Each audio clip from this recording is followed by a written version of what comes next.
நெஞ்சையெல்லாம் கசக்கி பிழியக்கூடிய காசாவின் பசி பட்டினி கொடூரம். எங்கு திரும்பினாலும் பசியின் ஓடல். ஒரு கோடையில் கொஞ்சமாக கிடைக்கக்கூடிய கஞ்சிக்காக கெஞ்சி கதறக்கூடிய பிஞ்சுகளின் சந்தங்கள். 7 நாட்களாக உணவு கிடைக்காமல் பசி பட்டினியோடு அடைந்து இன்று ஒரு கோடை கஞ்சி எனக்கு கிடைத்திருக்கிறது என்று கதறக்கூடிய முதியோர்கள். 3 நாட்களுக்கு பிறகு எனக்கு கிடைத்த சிறிய துண்டு உணவு பசியோடு இருக்கக்கூடிய என் குழந்தைக்காக எடுத்துச் செல்கிறேன் என்று சொல்லக்கூடிய தாய்மார்களின் கதறல். இந்த பசி பட்டினி கொடூரங்கள் எல்லாம் மாற்று மத மக்களுக்கு வேண்டுமானால் செய்திகளாக காட்சிகளாக தோன்றலாம். ஒரு முஃமினுக்கு வெறும் செய்திகள் காட்சிகளாக. வயிறு நிரம்பிய பழக்கப்பட்ட நம்மவர்களில் பலருக்கு இது வெறும் செய்திகளாக காட்சிகளாக பார்க்கிறார்கள் என்றால் அது யாராக இருந்தாலும் சரி அவர்கள் தங்களுடைய ஈமானை சரிபார்த்துக் கொள்ள வேண்டும். ஒரு முஃமினுடைய உள்ளத்தில் இது போன்ற பசி பட்டினி கொடூரங்கள் உலகில் நிகழ்ந்தாலும் சரி, காசா போன்ற பகுதிகளில் இருந்தாலும் சரி, அவருடைய சிந்தனை வேறு பக்கம் திரும்ப வேண்டும். அன்பானவர்களே, அல்லாஹ் ஜல்ல ஷானஹு தஆலா மனிதனுக்கான உணவை குறித்து குர்ஆன் முழுக்க ஏராளமான வசனங்களை பேசுகிறார். மனிதனை இந்த உலகிற்கு அனுப்பிய பிறகு இந்த பூமி பந்திலே உணவிற்கான ஏற்பாடு குறித்து அல்லாஹ் நீல நீல வசனங்களை எல்லாம் பேசுகிறார். மிக நீல நீளமான வசனங்களை எல்லாம் பேசுகிறார். கம்பீரமாக கேட்பான். உண்மை யர்ஸுகுக்கும் மினஸ் ஸமாஇ வல் அர்த். வானங்கள் பூமியிலிருந்து உங்களுக்கு உணவை கொடுப்பது யார்?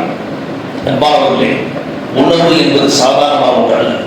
உணவு இல்லாமல் உலகில் உயிரினங்கள் இல்லை என்று சொன்னார். உணவுதான் பிரதானம். உணவிற்கு பிறகுதான் உண்ணும் பொருளும் நிலமும் வடமும் எதுவாக இருந்தாலும் அந்த உணவை குறித்து அல்லாஹ் சொல்லுகிறான். உண்மை யர்ஸுகுக்கும் மினஸ் ஸமாஇ வல் அர்த். வானங்கள் பூமியில் உங்களுக்கு உணவை கொடுப்பது யார்? நான் தானே. அல்லாஹ் இன்னும் பேசுவான். வல்லதி அன்ஷஅ ஜன்னாத்தி மஅரூஷாத்தின் வகைர மஅரூஷா வன்னக்ல வஸ்ஸர்அ முக்தலிஃபுன் உக்லுஹு வஸ்ஸைத்தூன வர்ரும்மான முத்தஷாபிஹ் வகைர முத்தஷாபிஹ். நீலமான வசனம். உணவிற்கான ஏற்பாடு குறித்து அல்லாஹ் பேசுவான். அல்லாஹ் சொல்லுவான், படரக்கூடிய படராத பலவிதமான தாவரங்களில் உணவுகள் என்பதற்காக உற்பத்தி செய்கிறோம். வெவ்வேறு விதமான உணவுகள் தானியங்களை தருகிறோம். தோற்றத்தில் ஒரே மாதிரி இருக்கக்கூடிய தன்மையில் வேறுபடக்கூடிய பல்வேறு விதமான பழங்களை எண்ணெய்களை உங்களுக்கு நாம் தருகிறோம். அல்லாஹ் பேசுகிறார். وفي الارض قطع متجاورة وجنات من نخيل وزرع ونخيل صنوان وغير صنوان.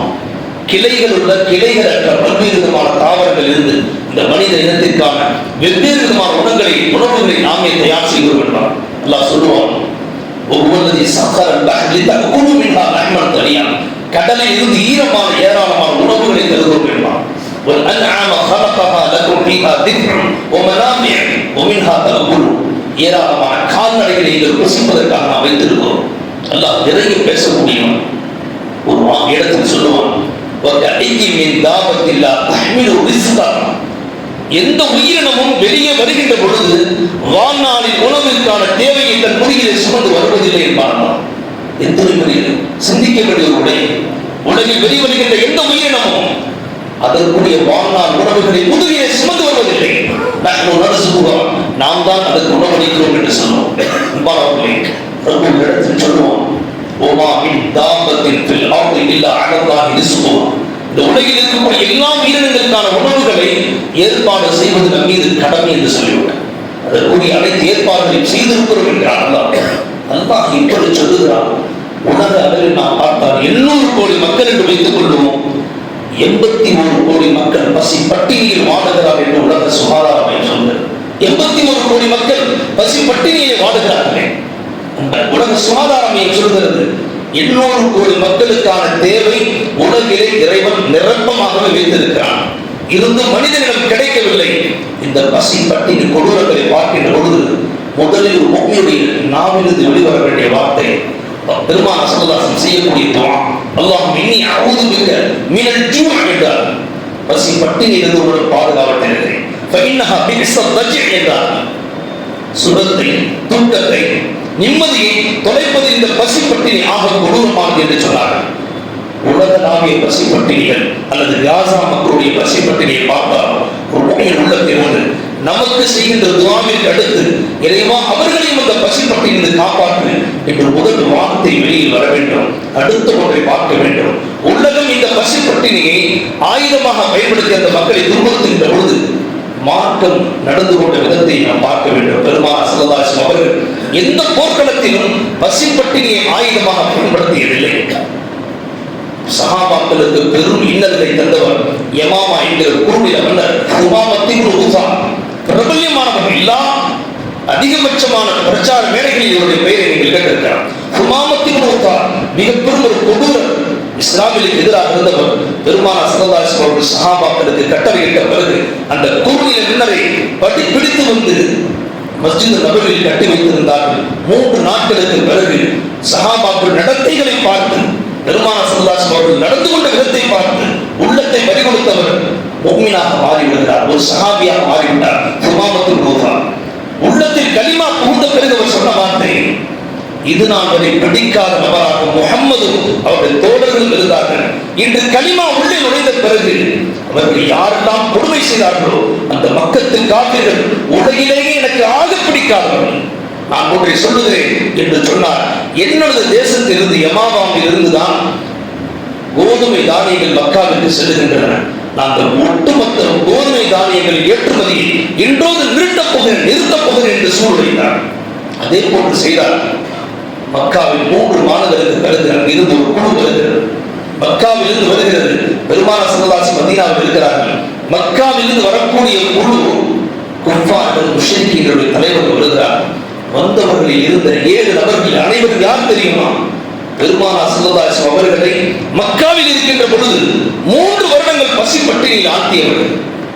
வாதியை அபீ தாலிப் என்று சொல்வார்கள். ஒரு சிறு பள்ளத்தாக்கிலே பெருமானார் ஸல்லல்லாஹு அலைஹி வஸல்லம் அவர்கள் அவருடைய குடும்பத்தாரை 3 வருடங்கள் வைத்து அவர்களோடு எந்தவித தொடர்பும் வைத்துக் கொள்ளக்கூடாது, உணவு பரிமாற்றம் இருக்கக்கூடாது என்று சொல்லி கொடூரமான உடன்படிக்கையை போடப்பட்டு 3 வருடங்கள் கொடுமைப்படுத்தியவர்கள், பசி பட்டினியில் ஆழ்த்தியவர்கள்.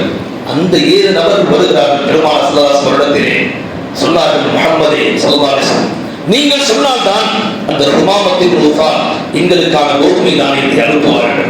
பெருமானார் ஸல்லல்லாஹு அலைஹி வஸல்லம் அவர்களை பசி பட்டினியில் ஆழ்த்தியவர்கள் இங்கே துணிச்சலாக வந்து கேட்கிறார்கள், எங்களுக்கான கோதுமை தானியத்தை விடுவியுங்கள். அவர் தரமாட்டேன் என்று சொல்கிறார். பெருமானார் ஸல்லல்லாஹு அலைஹி வஸல்லம் அவர்கள் அந்த நேரத்தை அதற்குரிய ஆயுதமாக பயன்படுத்தவில்லை. உடனே அழைத்தார்கள் உமாமத்தின் ஒருபோதும் நீங்கள் செய்வதை நான் ஏற்றுக்கொள்ள மாட்டேன். மக்காவிற்கு செல்ல வேண்டிய தானியங்களை அனுப்பிவிடுங்கள், உணவுப் பொருட்களை தடை செய்யாதீர்கள் என்றார். பட்டினி போட்டவர்களை பட்டினி போட்டு பார்க்க ரசிக்காதவர்கள் பெருமானார் ஸல்லல்லாஹு அலைஹி வஸல்லம் என்றார். இந்த மாற்றம் சொல்லக்கூடிய அற்புதமான விடை, உலகிற்கு சொல்லக்கூடிய விடை, கல்லஞ்சத்தோடு பசி பட்டினியா ஆயுதமாக வைத்து லட்சக்கணக்கான குழந்தைகளை, பெண்களை, முதியவர்களை பசி பட்டினியை உணர வைக்கக்கூடிய உலகம் ஒரு கணம் இதை திரும்பி பார்க்க வேண்டும். ஒரு கைதியை பெருமானார் ஸல்லல்லாஹு அலைஹி வஸல்லம் தாண்டுகின்ற பொழுது, முஹம்மதே எனக்கு பசிக்கிறது என்றார். கோபம் அடைந்து விட்டார்கள் சஹாபாக்களின் மீது. உணவை கொடுக்காமல் என்ன செய்கிறேன்? வயிறு நிரம்ப உணவு கொடுக்கிறேன். எந்த கைதிகளும் பெருமானார் ஸல்லல்லாஹு அலைஹி வஸல்லம் இடத்தில் பசியோடு இருந்ததில்லை. அன்பானவர்களே, இது பெருமானார் ஸல்லல்லாஹு அலைஹி வஸல்லம் உலகிற்கு தருகின்ற பாடம் என்றால், உலகில் நாம் பார்க்கக்கூடிய பசி பட்டினிகள் அது ஒரு கால் பஞ்சத்தாலோ அல்லது போர்க்களத்தின் நிர்பந்தமான முறையில் காசா மக்கள் திணிக்கப்பட்ட அந்த பசி பட்டினியாக இருந்தாலும் ஒரு முஃமினுக்கு சத்தியமாக அது செய்தியாகவும் காட்சியாகவும் இருந்து விடக்கூடாது. ஒரு மிகப்பெரும் தவறை நாம் உணர வேண்டும். அதுபோன்று பசி பட்டினிகளை பார்க்கின்ற பொழுது வீண் விரையும் என்கிற பகுதியில் ஒரு முஃமினுடைய சிறு பகுதி பங்களிப்பு கூட இருந்து விடக்கூடாது. உலக சுகாதார மையம் சொல்லுகிறது 81 கோடி மக்கள் பசிப்பட்டினை வாழ்கிறார்கள். ஆனால் 1/3 பகுதி உணவு வீணடிக்கப்படுகிறது என்கிறார். 1/3 பகுதி உணவு வீணடிக்கப்படுகிறது. 1.3 பில்லியன் டன் உணவுகள் வீணடிக்கப்படுகின்றன. கடைகளில், உணவகங்களில், வீடுகளில் 1.3 பில்லியன் டன் உணவு வீணடிக்கப்படுகிறது. சொல்லுகிறார்கள், வீணடிக்கப்படுகின்ற இந்த உணவு அளவை கொண்டு 1.26 பில்லியன் மக்களுக்கான உணவை தாராளமாக கொடுக்க முடியும். அன்பானவர்களே, உலகம் வீணடிக்கலாம், ஒரு முஃமின் இது போன்ற கொடூரமான செய்தி ஒருபோதும் கிடைத்துவிடக்கூடாது.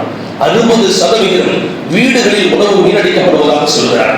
அன்பானவர்களே, ரப்பு தஆலா சொல்லுவான், குலு வஷ்ரபு, நன்றாக உண்ணுங்கள், பருகுங்கள், வலா துஸ்ரிஃபு, வீண் விரயம் செய்யாதீர்கள். இன்னல்லாஹ் யுஹிப்புல் முஸ்ரிஃபீன். வீண் விரயம் செய்பவர்கள் ஒருவரும் அல்லாஹ் விரும்புவதில்லை. அன்பானவர்களே, தன்னுடைய நேசத்திலிருந்து தூர எறிகிறான். அடுத்த வசனத்தில் சொல்லுவான், இன்னல் முபதிரின் கானு இஹ்வான ஷயாத்தீன். யார் வீண் விரயம் செய்கிறார்களோ அவர்கள் ஷைத்தானின் சகோதரர்கள், எனக்குரியவர்கள் அல்ல. முதலில் தன்னுடைய நேசத்தை விட்டு தூர எறிகிறான். பிறகு சொல்லுகிறான், யார் வீண் விரயம் செய்கிறார்களோ அவர் ஷைத்தானின் நண்பர்கள். நாம் இறுதி மூச்சு வரை பாதுகாக்கப்பட வேண்டும். ஒரு சிறு கவனத்தை நாம் நம்முடைய வீடுகளில் வீணாக்கினாலும் காசா மக்களுடைய சிந்தனை உள்ளத்தில் வர வேண்டும். ஒரு சிறு கவனம் உணவை நாம் தூர இருக்கிறோம் என்றால் உலகின் பசிப்பட்டின் கொடூரங்கள் நம் கண்முன்னே வர வேண்டும். அதுதான் முஃமினுக்கு அழகு. அன்பானவர்களே, உலக சுகாதாரம் செய்யக்கூடிய சொல்லக்கூடிய அழுத்தம் திருத்தமான விடயம் இதுதான். 2022 மட்டும் கணக்கெடுப்பில் 65 கோடி டன் உணவு வீடுகளில் மட்டும் வீணடிக்கப்படுகின்றன. ஒரு நாளைக்கு உள்ள வீடுகளில் உள்ள வீணடிக்கப்படும் உணவுகளின் கணக்கை எடுத்தால் 65 கோடி டன். நாம் சொல்ல வருவது, இந்த வீணடித்தலில் யார் வேண்டுமானாலும் ஈடுபடலாம். ஒரு முஃமினுடைய பங்களிப்பு ஒருவரும் இருந்து விடக்கூடாது. இந்த பசி பட்டினிகளை பார்க்கின்ற பொழுது செய்திகளாக காட்சிகளாக பார்த்து நகர்ந்து விடாமல் வீண் விரயம் என்கிற அந்த பகுதியில் நாமும் நம்முடைய குடும்பத்தாரும் நுழைந்து விடாமல் இருக்க ஆகப்பெரும் கவனம் செலுத்த வேண்டும். பெருமானார் ஸல்லல்லாஹு அலைஹி வஸல்லம் அவர்கள் கீழே விழுந்த ஒரு பருக்கையை கழுவி உண்ணுகிறார், தட்டை வலித்து உண்ணுகிறார்கள். அன்பானவர்களே, இந்த ஒரு பிறந்த நாள் கொண்டாட்டத்திற்காக முஃமின்களுடைய இல்லங்களில் லட்சக்கணக்கில் மண்டபங்களில் வைத்து செலவு செய்யக்கூடிய, அது ஒரு உணவாக இருந்தாலும் பொருளாதாரம் இருந்தாலும் அல்லாஹ்வுடைய கோபம் பார்வை இறங்கக்கூடிய இடம். பிறந்த நாள் கொண்டாட்டம் என்பது இல்லாமல் இருக்கின்ற பொழுது அதற்கென பிரத்யேகமாக மண்டபத்தில் வைத்து உணவை பரிமாறி நிறைய வீணடித்து அந்த பொருளாதாரமும் வீண், உணவும் வீண். அன்பானவர்களை, இது போன்றவர்கள் சிந்தித்து பார்க்க வேண்டும். ஒரு கவன உணவை எடுக்கின்ற பொழுது காசா மக்களுடைய பசிப்பட்டினி சிந்தனை வர வேண்டும். அன்பானவர்கள், இந்த பசிப்பட்டினிகள் எல்லாம் வெறும் செய்திகள் அல்ல, காட்சிகள் அல்ல. இது சொல்லுகிற இன்னொரு செய்தி, ஒரு முஃமின் நன்றியோடு இருந்தாக வேண்டும். இப்னு சிமாக் ரஹிமஹுல்லாஹ் அவர்கள் ஹாரூன் ரஷீத் பாதுஷா அவர்களோடு நெருக்கமாக பழகக்கூடியவர். அரண்மனைக்கு சர்வசாதாரணமாக உள்ளே சென்று வரக்கூடியவர். உள்ளே நுழைகின்ற பொழுது ஹாரூன் ரஷீத் பாதுஷா அவர்கள் ஒரு மிடர் தண்ணீர் அந்த எடுத்த பொழுது பார்க்கிறார். அருந்திய பிறகு கேட்டார், என்ன அவ்வளவு தாகமோ? ஹாரூன் ரஷீத் பாதுஷா அவர் சொன்னார்கள், அலுவலக பணியில் மூழ்கி இருந்ததால் தண்ணீர் குடிக்க மறந்து விட்டேன், கடுமையான தாகம். அப்பொழுது இப்னு சிமாக் ரஹிமஹுல்லாஹ் கேட்டார், இந்த ஒரு மிடர் தண்ணீர் உங்களுக்கு கிடைக்காது என்றால் நீங்கள் என்ன செய்வீர்கள்? அவர் சொன்னார், என் அரசாங்கத்தின் பாதியை கொடுத்தாவது ஒரு மிடர் தண்ணியை வாங்கி விடுவேன். பிறகு மீண்டும் கேட்டார், இந்த நீங்கள் குடித்த மிடர் தண்ணீர் சிறுநீராக கழியவில்லை, அதற்கு நீங்கள் விலை கொடுத்தாக வேண்டும் என்றால் நீங்கள் என்ன செய்வீர்கள்? ஒட்டுமொத்த அரசாங்கத்தை கொடுத்து விடுகிறேன். அப்பொழுது இப்னு சிமாக் ரஹிமஹுல்லாஹ் ஹாரூன் ரஷீத் பாதுஷா அவர்கள் சொன்னார்கள், ஒரு மிடர் தண்ணீர் உள்ளே செல்வதற்கும் அது வெளியேறுவதற்கும் ஒட்டுமொத்த அரசாங்கத்தை தருகிறேன் என்று சொல்கிறீர்களே, ரப்பு தஆலா தினம் தினம் நம்மோடு செய்யக்கூடிய அத்தனை விதமான நியமத்துகளுக்கு எப்படி நாம் நன்றி செலுத்த போகிறோம்? அன்பானவர்களே, இப்படி நாம் நினைக்க வேண்டும். உலகம் ஒரு பக்கம் 81 கோடி மக்கள் பசிப்பட்டினி. காசா மக்களுடைய இப்பொழுதும் எத்தனை குழந்தைகள், பெண்கள், புதியவர்கள் கதறிக் கொண்டிருப்பார்கள். ஒரு சிறு குவளையில் கிடைக்க வேண்டிய கஞ்சிக்காக காலி பாத்திரங்களை வைத்துக் கொண்டு முன்னெடுத்துக் கொண்டு அதிலும் பலருடைய இடிபாடுகளிடையே கிடைக்காமல் திரும்பக்கூடிய கதறக்கூடிய குழந்தைகள் சிந்தனை உள்ளத்தில் வர வேண்டும். வீண் விரயம் கூடாது என்றால் இன்னொரு பக்கம் ரப்பு தஆலாவுக்கு நாம் நன்றி செலுத்த வேண்டும். இப்பேற்பட்ட அற்புதமான வாழ்க்கை நமக்கு தந்திருக்கிறார். அன்பானவர்களே, இந்த நேரத்தில் நாம் சிந்தனை கொள்ள வேண்டிய இன்னொரு விடயம், பசி பட்டினிகளை எப்பொழுது நாம் செய்திகளில் பார்க்கிறோமோ வெறுமனை காட்சிகளாக செய்திகளாக பார்த்துவிட்டு நகர்வது ஒரு முஃமினுக்கு அழகல்ல. பசி பட்டினிகளை பார்க்கின்ற பொழுது சஹாபாக்களுடைய பசி பட்டினி சிந்தனை வர வேண்டும். அபூ ஹுரைரா ரலியல்லாஹு தஆலா அன்ஹு சொன்னார்கள், ஒரு முறை கடுமையான பசி, என்னோடு இருக்கக்கூடிய 70 திண்ணை தோழர்களுக்கு பசிதான், அனைவருக்கும் பசி. ஆனால் என்னுடைய பசி எனக்கு மிக அதிகமாக தெரிந்தது. நான் அந்த இடத்தை விட்டு நகர்ந்து விட்டேன், வெளியே செல்கிறேன். எங்கு செல்வேன் என்று தெரியவில்லை. ஒரு கட்டத்தில் நினைத்தேன், உமர் பின் கத்தாப் ரலியல்லாஹு அவருடைய இல்லத்திற்கு செல்வோம், சென்று எதையாவது கேட்பதை போன்று பேச்சு கொடுப்போம். என்னை பார்த்தால் அவர் என்ன பசியோடு இருப்பதாக தெரிகிறது என்று கேட்டால் ஆம் என்று சொல்லிவிடுவோம் என்பதற்கு தயாராக சென்றவர் உமர் பின் கத்தாப் ரலியல்லாஹு அவர்களும் இல்லத்தில் இருந்தார்கள். வெளியில் வந்ததும் சலாம் சொல்ல பிறகு வேண்டுமென்று கேட்டார்கள், இந்த குர்ஆன் வசனத்தின் முடிவு எப்படி வரும் என்று கேட்டார். அபூ ஹுரைரா ரலியல்லாஹு தஆலா அவர்கள் தன்னுடைய பசி உள்ளே இருக்கிறது, வேண்டுமென்று ஏதாவது பேச்சை கொடுத்தால் பேச்சு முடிந்த பிறகு உணவு கிடைக்கும் என்கிற சிந்தனையோடு நான் உமர் பின் கத்தாப் அவர்களிடத்திலே இந்த வசனம் எப்படி முடிவடையும் என்று கேட்டேன். அவர் இல்லத்திற்குள் உள்ளே சென்று மீண்டும் திரும்பி வந்து அந்த வசனத்தை முழுமையாக ஓதி காட்டிவிட்டு சென்று வாருங்கள் என்று சொல்லிவிட்டார். ஏமாற்றத்தோடு அபூ ஹுரைரா ரலியல்லாஹு அவர்கள் கேட்டதும் கேட்ட கேள்விக்கு பதிலை சொல்லி அனுப்பிவிட்டார். நம்முடைய தோற்றத்தை பார்க்க மாட்டாரா? எப்பொரு பசியிலே இருக்கிறோமே, என்ன நிலை என்று கேட்கவில்லையே என்று தள்ளாடி வந்து கொண்டே இருந்தவர் மயக்கமுற்று கீழே விழுந்து விட்டேன் சொல்லுகிறார். மயக்கமுற்று கீழே விழுந்து விட்டேன். திடீரென பார்க்கிறேன், நான் கீழே இருக்கின்ற மேலே பிரகாசமான ஒரு முகம் தெரிகிறது. இப்ராஹிம் ஸல்லல்லாஹு அலைஹி அவர்கள் முன்னே நிற்கிறார். அப்பொழுது நான் தட்டிக்கொண்டு யா ரசூலல்லாஹ் என்று சொன்னேன். பெருமானார் ஸல்லல்லாஹு அலைஹி முதலில் அழைத்தார்கள். யா அபாஹிர் என்றார் செல்லமாக. யா அபாஹிர் என்று அழைத்தது நான். யா ரசூலல்லாஹ் சொல்லுங்கள், என்ன செய்ய வேண்டும்? அந்த பசி பட்டினியும் பெருமானார் ஸல்லல்லாஹு அலைஹி கட்டளைக்கு ஏதாவது செய்ய வேண்டும் என்கிற துடிப்பு. யா ரசூலல்லாஹ் என்ன செய்ய வேண்டும்? பெருமானார் ஸல்லல்லாஹு அலைஹி அவர்களுக்கு அபூ ஹுரைராவுடைய நிலைமை தெளிவாக தெரிந்தது.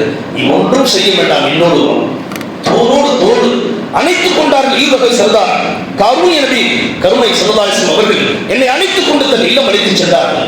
அழைத்துச் சென்று தன்னுடைய மனைவி இடத்திலிருந்து பெற்று அற்புதமான ஒரு பாத்திரத்திலே பாலை கொடுத்தார்கள். நான் அருந்தினேன். இன்னும் அருந்து அபூ ஹுரைரா என்று சொன்னார்கள். மீண்டும் தயங்கிக் கொண்டே அருந்தினேன். இன்னும் அருந்து என்று சொன்னார்கள். சொல்ல சொல்ல நான் குடித்துக் கொண்டே இருந்தேன். ஒரு கட்டத்தில் பால் மீதம் இருந்தது. என்று வயிற்றில் இடமில்லை, நிரம்பி விட்டது. நிரம்பிய வயிற்றோடு நான் அங்கிருந்து வெளியே கிளம்பி வருகின்ற பொழுது அப்பொழுது பார்த்து உமர் பின் கத்தாப் அவரை பார்க்கிறார். அப்பொழுது சொன்னார்கள், உமர் பின் கத்தாப் அவரை சலாம் சொல்லி நிறுத்திவிட்டு, உங்களை விட சிறந்தவரிடம் அல்லாஹ் என்னை அனுப்பிவிட்டான். என்ன சொல்கிறார் அபூ ஹுரைரா என்று கேட்டதும் அபூ ஹுரைரா சொன்னார்கள், கடுமையான பசியோடு உங்கள் இல்லத்திற்கு வந்தேன். ஒரு கேள்வியை கேட்டேன், பதிலை சொல்லி உடனே அனுப்பிவிட்டேன். எனது பசியை தோற்றத்தை பார்த்து கண்டுகொண்டார்கள். கருணைநாதர் பெருமானார் ஸல்லல்லாஹு அலைஹி அவர்கள் இல்லத்திற்கு அழைத்துச் சென்று உயிராக எனக்கு உணவை கொடுத்து அனுப்பினார்கள் என்று சொன்ன பொழுது சொல்லிவிட்டு சொன்னார், உங்களிடம் ஒரு கேள்வி கேட்டது தெரியுமா? உங்களிடம் ஒரு வசனத்தை குறித்து கேள்வி கேட்டது தெரியுமா? அந்த வசனத்தை உங்களை விட அதிகமாக எனக்கு தெரியும், உங்களை விட நன்றாக எனக்கு தெரியும். தெரிந்தும் வேண்டும் என்று நான் கேட்டேன். ஆனால் நீங்கள் வேறொரு சிந்தனையில் பதிலை சொல்லி அனுப்பிவிட்டீர்கள் என்று சொன்னதும் உமர் பின் கத்தாப் ரலியல்லாஹு அன்ஹு அவர்கள் தலையை கை வைத்துக் கொண்டு சொன்னார், அற்புதமான ஒரு நன்மையை நான் இழந்து விட்டேன். உனது பசியை நான் அறியாமல், உனக்குரிய அந்த அற்புதமான சேவையை செய்யாமல் நன்மையை இழந்து விட்டேனே என்று கை செய்யப்பட்டார் என்று சொல்லுவார். எதற்காக சொல்லுவோம் என்றால், இந்த அபூ ஹுரைரா ரலியல்லாஹு அன்ஹு அவர்கள் ஒரு கட்டத்திலே சில நேரங்களில் மஸ்ஜித் நபவிக்கு வெளியாக மயக்கமுற்று கிடப்பார்களாம். உள்ளூரில் இருக்கக்கூடிய சஹாபாக்களுக்கு தெரியும் பசியோடு இருக்கிறார் என்று. வெளியூரிலிருந்து வரக்கூடிய கிராமவாசிகள் விதித்துக் கொண்டு செல்வார்கள், பைத்தியம் படுத்திருக்கிறது என்று. அபூ ஹுரைரா ரலியல்லாஹு அவர்களே சொல்கிறார்கள், என்னை பைத்தியம் என்று நினைத்துக் கொள்வார்கள், நான் பசி மயக்கத்திலே படுத்து கிடந்திருப்பேன். அப்பேற்பட்ட பசி பட்டினி இருந்து கூட நாம் சொல்ல வருகின்ற விடயம் அதுதான். பெருமானார் ஸல்லல்லாஹு அலைஹி தீனுடைய மஜ்லிஸ்களில் தன்னை முழுமையாக அர்ப்பணித்தவர் அபூ ஹுரைரா ரலியல்லாஹு அவர்கள். 6000 ஹதீஸ்களை இந்த உம்மத்திற்கு அதிகமாக அள்ளித் தந்தவர். கியாமத் நாள் வரை வரக்கூடிய உம்மத்திற்கு அதிக ஹதீஸ்களை அறிவித்தது யார் என்றால் அந்த அபூ ஹுரைரா. அன்பானவர்களே, நாம் நினைத்து பார்க்க வேண்டும். பசி பட்டினியோடு இருந்து கூட இந்த தீனுடைய சபைகளை தவறவிடாமல் தனக்குள்ளே 6000 பொன்மொழிகளை வாங்கி உம்மத்திற்கு கொடுத்தவர்கள். இந்த அறுசுவை அற்புதமான உணவுகளை எத்தனை பேர் நம்மிலே பசியோடு இருக்கிறோம்? அறுசுவை உணவுகளை உண்டு மமதையோடு இருக்கிறோம் என்று மிக தெளிவாக சொன்னார். மமதையோடு இருக்கிறோம். இபாதத்துகள் செய்வதில் ஒரு மமதை, பள்ளிவாசல் நிரப்புவதில் ஒரு மமதை. அன்பானவர்களே, சஹாபாக்களை கந்தக் யுத்தத்திலே பெருமானார் ஸல்லல்லாஹு அலைஹி அவர்கள் ஒரு சஹாபி கவலையோடு எடுத்து காட்டினார். யா ரசூலுல்லாஹ் என்று இடுப்பை தூக்கி காட்டுகிறார். பசியை அடக்குவதற்காக ஒரு பாறாங்கல்லை கட்டியிருந்தார். பெருமானார் ஸல்லல்லாஹு அலைஹி அவரை பார்த்து திகைத்து விடுவாங்க என்று நினைத்தார். பெருமானார் ஸல்லல்லாஹு அலைஹி தன்னுடைய இடுப்பை காட்டினார்கள். 2 பாறாங்கற்களை கட்டி வைத்திருந்தார். சஹாபாக்கள் ஒருங்கி போய்விட்டார். அப்பேற்பட்ட பசி கொண்டு இருந்தால் மார்க்கத்திற்கான சேவை என்ற பொழுது அந்த பங்களிப்பை நாம் சிந்தனை வைக்க வேண்டாம். ஃபாத்திமா ரலியல்லாஹு அன்ஹா ஒரு சிறு தொண்டு ரொட்டியை கொடுத்து விடுகிறார் பெருமானார் ஸல்லல்லாஹு அலைஹி மஜ்லிஸுக்கு. அப்பொழுது பெருமானார் ஸல்லல்லாஹு அலைஹி ஃபாத்திமா ரலியல்லாஹு அன்ஹா சொல்லிவிடச் சொன்னார்கள், உன் தந்தை உன்னை இந்த 3 நாட்களுக்கு பிறகு உன்னை இந்த ஒரு ரொட்டி துண்டுதான் இது. அப்பேற்பட்ட நிலை இருந்தால் நீடித்த நிரந்தரமான தஹஜ்ஜுத் தொழுகைகளுக்கு எந்த குறையும் வைக்கவில்லை, இபாதத்துகளை எந்த குறையும் வைக்கவில்லை. இன்று 2 கோடி நாம் பள்ளியை கட்டி வைத்திருக்கிறோம். 2 சப்புகள் நிரம்புவதற்கு தயாரில்லை. அறுசுவை உணவு உள்ளே செல்லும். பசி பட்டினிகளை அல்லாஹ் தராமல் நிம்மதியான ஒரு வாழ்க்கையை கொடுத்தும் கூட இபாதத்துகளுக்கு முன் வராது நாம் அவர்கள் நினைத்து பார்க்க வேண்டும். நம்மிடத்தில் இருக்கக்கூடிய மமதை, வெட்கம், கூச்சம் இல்லாமல் நமக்கு நாமே சொல்லிக் கொள்ள வேண்டும். இபாதத்துகளில் நமக்கு இருக்கக்கூடிய மமதை, மார்க்க விடயங்களில் தீனுடைய மஜ்லிஸ்களில் கலந்து கொள்வதில் நமக்கு இருக்கக்கூடிய மமதை, அன்பானவர்களே, இதுதான் சஹாபாக்கள் நிலைமை. பசி பட்டினி, அது உலகில் தஞ்சத்தால் ஏற்பட்ட பசி பட்டினிகளாக இருந்தாலும் சரி, காசா போன்ற நிலங்களில் நிர்பந்தமாக திணிக்கப்படுகின்ற பசி பட்டினிகளாக இருந்தாலும் சரி, நம் சிந்தனை ஒரு பக்கம் சிந்தித்து பார்க்க வேண்டும். அற்புதமான ஒரு நிலையை நாம் கொடுத்திருக்கிறான். எந்த அளவு நம்முடைய பங்களிப்பு நாம் செலுத்த வேண்டும் என்ற சிந்தனை வர வேண்டும். இன்னொன்று இருக்கிறது, நமக்கு அல்லாஹ் ஷாமுதான் அந்த கொடூர நிலை தந்து விடாமல் நம்மிடத்திலே பாதுகாவல் வேண்டும். நாம் நினைப்போம் இதெல்லாம் நமக்கு நிகழ்ந்து விடுமாயிடும். முகமது ஜக்கரியா என்ற ஒரு சிறுவனுடைய படம், புகைப்படம் உலகையே உடுக்கியது. காசாவில் இருக்கக்கூடிய முகமது ஜக்கரியா நல்ல நிலையில் வாழ்ந்தவர் தான். போர்க்களத்தினால் பசி பட்டினிக்கு ஆளாகி எலும்புகள் வெளியே தள்ளிக் கொண்டிருக்கிறது. ஏராளமான குழந்தைகள் ஊட்டச்சத்து குறைபாடால் எலும்புகள் வெளியே தள்ளிக்கொண்டு அது மனித இனத்தை போன்று தெரியவில்லை, வேறொரு இனத்தில் குட்டியோ என்று சிந்திக்க தோன்றுகிறது. மாணவர்கள் போன்ற நிலை அல்லாஹ் பாதுகாக்க வேண்டும். சோதனை என்ற பெயர் நமக்கு கூட வந்துவிடக்கூடாது. இப்பொழுது கூட பாருங்கள், இந்த அரசாங்கம் என்னென்ன சோதனைகளை எல்லாம் இந்த உம்மத்தின் மீது திணிக்க முயற்சி செய்து கொண்டிருக்கிறார்கள். நாம் பார்க்கிறோம் அல்லவா, தேர்தல் ஆணையத்தை தன் கையில் வைத்துக் கொண்டு மிக பெரும் அழிச்சாட்டியங்களை துணிச்சலாக அரசாங்கம் செய்து வருகிறது. கதறுகிறார்கள். யாராலும் அதை தட்டி கேட்க முடியவில்லை, தடுக்க முடியவில்லை. 65 லட்சம் வாக்காளர்கள் பீகாரில் ஒதுக்கப்பட்டிருக்கிறார். அடுத்து தமிழகத்தில் ஒவ்வொரு மாநிலத்திலும் அவர்களாக தேர்தல் ஆணையத்தை வைத்துக் கொண்டு மத பாகுபாடுகளோடு தனக்கு பிடிக்காதவர்களை அந்த பட்டியலில் நீக்குவதற்காக மும்முரமாக செயல்படுவதை நோபல் பரிசு பெற்ற அமர்த்தியா சென் நேற்று எச்சரித்திருக்கிறார். இது மிக பெரும் பேரழிவின் பக்கம் இந்த தேசத்தை கொண்டு செல்கிறது. அன்பானவர்களே, நாம் உருகிக் கொண்டிருக்கிறோம். இங்கோ நிகழ்கிறது எப்படியோ என்று நினைத்துக் கொண்டிருக்கிறோம். வெறும் பசி பட்டினிதான் சோதனை என்பதல்ல. சோதனை எந்த உருவத்திலும் நம்மை அங்கு வந்து விடக்கூடாது. ரப்பிடத்தில் நாம் எச்சரிக்கையோடு நடந்து கொள்ள வேண்டும். அவனிடத்தில் எந்த விதத்தில் நெருங்க வேண்டுமோ அந்த விதத்தில் நெருங்க வேண்டும். இந்த செய்யக்கூடிய இந்த தேர்தல் ஆணையத்தின் குளறுபடுகளை உச்ச நீதிமன்றமே தானாக முன்வந்து கவனிக்க வேண்டும் என்று அவர் சொன்னார். நேற்று உச்ச நீதிமன்றம் சொல்லி இருக்கிறது, எந்த நோக்கத்திலே எந்த அடிப்படையிலே நீங்கள் இத்துணை லட்சம் வாக்காளர்கள் தூர இடுகிறீர்கள், எங்களுக்கு கணக்கு வேண்டும் என்று கேட்டிருக்கிறார். நடந்து முடிந்த தேர்தல்களில் ஒரே ஒரு படுக்கையறை கொண்ட இல்லத்திலே 65 வாக்காளர்களுக்கான போலியான வாக்குகளை தனக்காக செலுத்த வைத்திருக்கிறார்கள். இதுவெல்லாம் வேறொரு திசையை நோக்கி கொண்டு சென்றது. இஸ்லாமிய சமுதாயத்தை அல்லாஹ் பாதுகாக்க வேண்டும். வேறொரு நிலையில் தள்ளிவிடக்கூடாது என்பதற்காக நாம் சிந்தனை வைக்க வேண்டும் என்பதற்காக சொல்லுவோம். அன்பானவர்களே, இங்கோ நிகழ்கிறது என்று நாம் அலட்சியமாக இருந்து விடக்கூடாது. இது போன்ற உலக பசி பட்டினிகள் அல்லது காசாவின் பசி பட்டினிகளை பார்த்தாலும் ஒரு முஃமின் உள்ளத்தில் முதலிலே அவர்களுக்கான துவா, இறைவா அவர்களை இந்த பசி பட்டினியை காப்பார். இரண்டாவது நமக்கான துவா, இன்னி அஊது பிக்க மினல் ஜூ, இறைவா அந்த பசி பட்டினி எங்களையும் எங்கள் மனைவி மக்களையும் எங்களுக்கு பின்னால் வருகின்ற பிரச்சனைகளை பாதுகாத்துவாயா என்று கேட்கக்கூடிய துவா. அடுத்தபடியாக இது போன்ற பசி பட்டியலை பார்க்கின்ற பொழுது இனி ஒரு நாள் என்னுடைய இல்லத்தில் ஒரு கவன உணவை வீணடிக்க மாட்டேன் என்ற சிந்தனை வர வேண்டும். வேண்டுமென்று நிறைய ஆக்குவது பெருமையாக நம்மிடத்தில் சொல்லுவார்கள். ஒரு நாள் வைத்து நான் மறுநாள் வைக்கவில்லை, தூர எரிந்து விடுவேன். ரப்புடைய கொடூரமான பார்வையை நோக்கி இருக்கிறது என்கிற சிந்தனை வர வேண்டும். தேவைக்கு உணவை சமைக்க வேண்டியதுதான். வேண்டுமென்றே சமைத்து விட்டு பெருமையாக சொல்கிறார், ஒரு நாள் இருக்கக்கூடிய உணவை நான் மறுநாள் உண்ண மாட்டோம். இரவோடு அந்த குழம்பாக இருந்தாலும் உணவாக இருந்தாலும் தூர எரிந்து விடுவோம். என்னிடத்தில் சொல்லலாம், நமக்குள்ளே சொல்லிக் கொள்ளலாம், ரப்பிடத்திலே சொல்ல முடியுமா? அன்பானவர்களே, வீணடித்தல் நம்முடைய தன்மையிலிருந்து தூர எரியப்பட வேண்டும். மூன்று, அடுத்தபடியாக பசி பட்டினி கொடூரங்கள் எதுவாக இருந்தால் சஹாபாக்களும் பெருமான சிவதாஸ் அவர்களும் எந்த அளவுக்கு தன்னை தீனுக்கு அர்ப்பணித்தார்கள். நமக்கு பசி பட்டினி எதுவும் இல்லாமல் நிரப்பமான ஒரு வாழ்வை ரொம்ப தந்திருக்கின்ற பொழுது இன்னும் அதிகமாக அவர் பக்கம் நெருங்கி அவருடைய அன்பையும் உதவியும் பெறக்கூடிய முஃமின்களாக மாற வேண்டும். அல்லாஹ் ஜல்ல ஷானுஹு ஒட்டுமொத்த உலகில் ஏற்படக்கூடிய பசி பட்டியலிருந்து உலக மக்களை பாதுகாப்பானாக, குறிப்பாக உலக முஸ்லிம்களை பாதுகாப்பானாக, இன்னும் குறிப்பாக காசா மக்களை பாதுகாப்பானாக, நம்முடைய மனைவி மக்களையும் பின்னால் வரக்கூடிய சில பிச்சனங்களையும் அல்லாஹ் அந்த பசி பட்டியலிருந்து பாதுகாத்துவானாக. அவனுக்கு நன்றியுள்ளவனாக வாழக்கூடிய பாக்கியத்தையும், உணவுகளையும் பொருளாதாரத்தையும் வீணடிக்காத நல் முஃமின்களாக வாழக்கூடிய பாக்கியத்தையும், அவனுக்காக அதிகம் அர்ப்பணிக்கக்கூடிய அற்புதமான பாக்கியத்தை நமக்கும் நம் மனைவி மக்களுக்கும் நசீவாக்கி தருவானாக.